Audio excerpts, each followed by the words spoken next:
Fast Venture back with another video, and on this video what I'll do is I will show how to take just a old piece of wood and a broken hammer without a handle into this beautiful little hammer that I made for myself, with the intent that I'll eventually make this a jeweler's hammer. But first I'll show you how to make it out of subpar material like this really rotten old piece of ladder rung, which I believe was just softwood. All that on this video and more.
Now that I've aggressively got the wood down to size, I'm going to try to get this hole or the wood to be about the exact same size of the hole.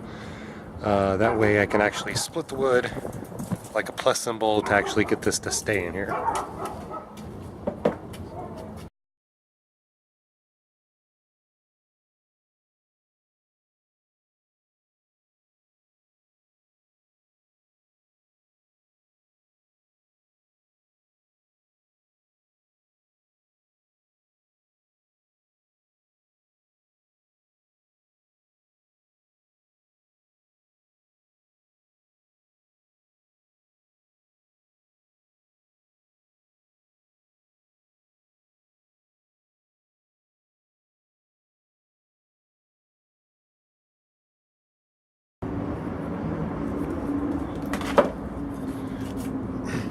Got a little bit sticking out of the top. To me, that's perfect. At this point, I'll put a wedge in here and a wedge in here, or at least one wedge this way. And then I'll start to shape the handle, make that actually comfortable and not just, you know, ugly piece of wood. Okay, got the end of the hammer handle actually put in my vise, and good old hacksaw. Just gonna chop it down, get that wedge in there. Doesn't have to be too deep or anything.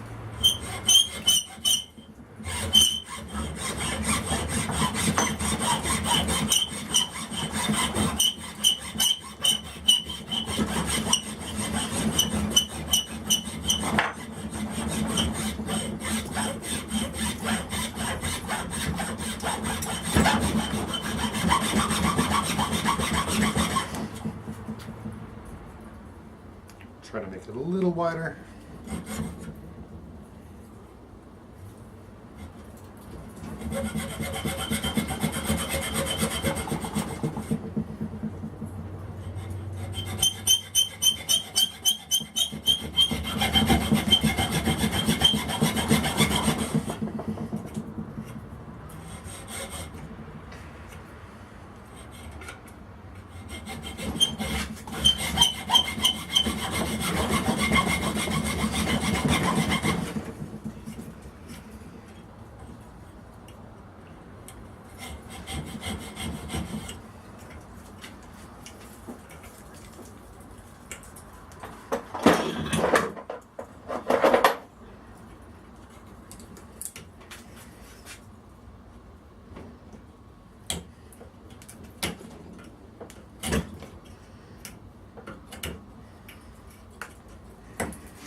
There you go.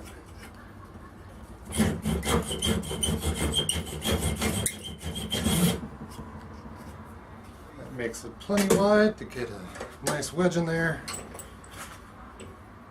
Should be deep enough too.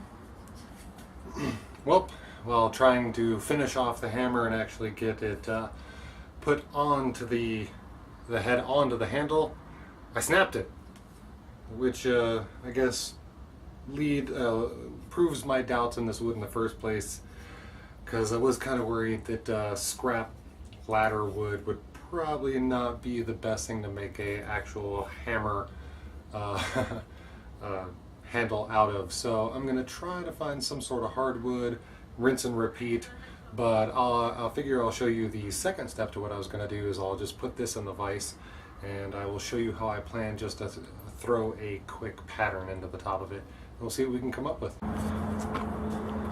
Alright, I lied. I actually found this nice piece of hardwood here that should work pretty much perfectly for this. This feels a lot stronger, so hopefully it'll work.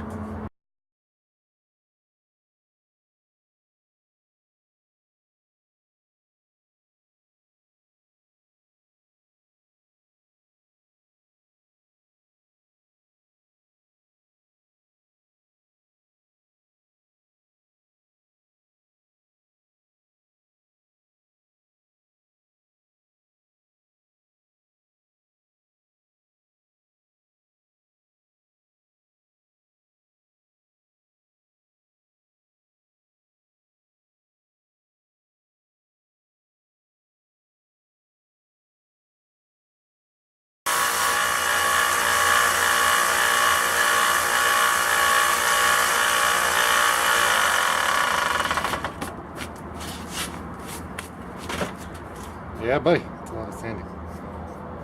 Oh, seems to be on there nicely. So I'm going to try again to get that slit down the center, and be right back. Got it all clamped up. I'm going to go straight, just try to use this bush saw. I can never start those off. That's why I use the hacksaw just to start with.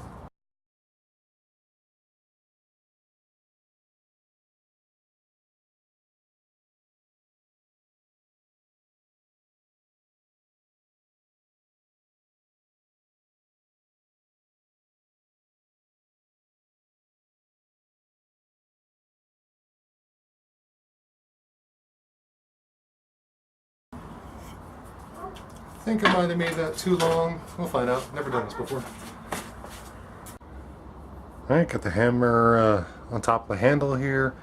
Got the top on there, and I was looking around all the bin that I could use for any kind of wedge, and I came across this. This is just a little Home Depot sample. So I think I'll try to cut this down into like a little wedge, because this fits remarkably well. And, you know, I just have it laying around, so why not? It's free. And I'm actually gonna, instead of putting a plus in here, I'm just gonna put a small screw into the side of this. That should lock everything in place and expand it. So yeah, I'll be back with the little wedge of this that I cut out. Alright, got my little wedge plastic ready to go. Just hammer it down there, probably put the head back on.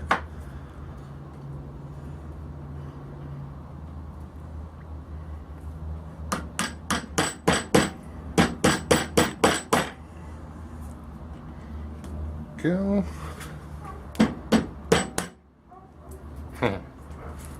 Weird. And we'll just saw it off the top there.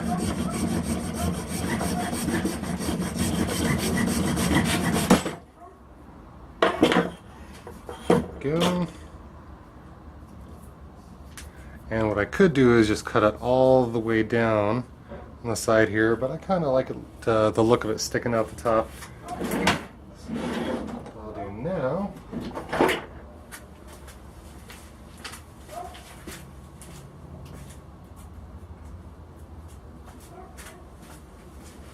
I'll just grab a screw I had lying around. I think it's technically a drywall screw. I don't think it's going to be too big for this. I'll just put it in the seam here.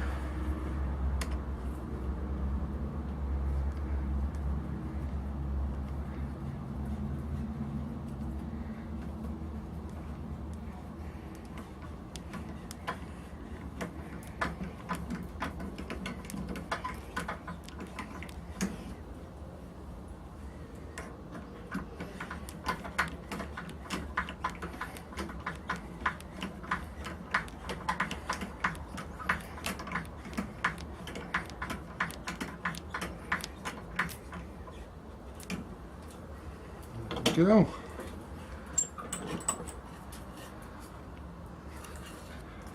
Yep, the handle is going nowhere. So now it's time to shape it. Alright, well here's the original handle above the new one. I figure I'll use it as more or less a template. And yeah. So just to give me a marker where it was there. Might as well do it on all sides. But I was trying to remember if I kind of like that swing. It's very narrow for my hand, so I definitely have to change that. But it's, you know, it's for jeweling, so realistically I just want to choke up on it. I already feel like, you know, the type of stuff that I'll be doing, I don't need to grip it down here. You know, up here's fine. So I'm thinking that what I'll probably do, actually no, I will do. Let's commit. I'll just cut it right here. Let me get my hand on it. Let's see here. If I need some extra leverage, go all the way down there. So we'll cut it off right at that line. That should give me a pretty good, yeah. If I grip it all the way down here, that's where the old marking was. It's a lot of force. Whereas if I were to grab it here, it almost feels like a normal working spot. You know what? I'm gonna cut it down here first. Because I don't know. It's so hard to commit to this. They probably had some sort of engineering in mind. We'll go with the original stuff.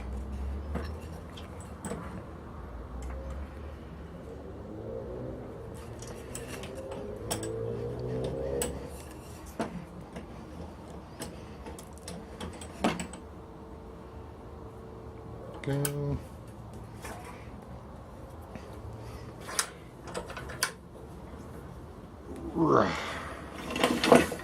And this one I can just get nasty and use my bush saw.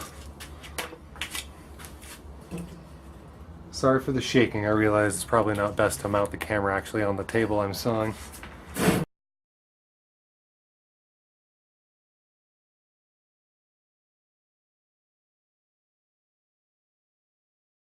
Let's try that.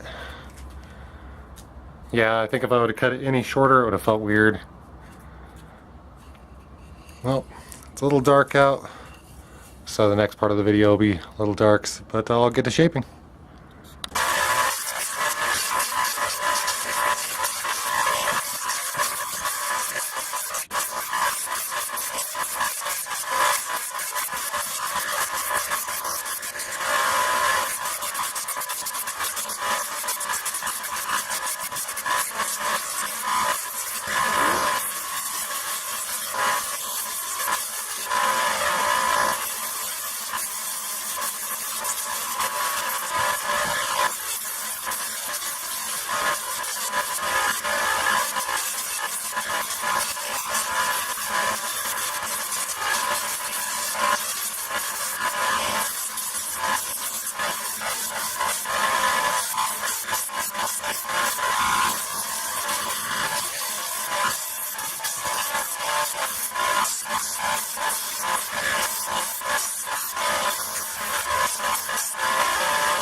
Well, that took a little bit, and I did a lot of work for a dollar store hammer, and I'm still pretty ecstatic with the results.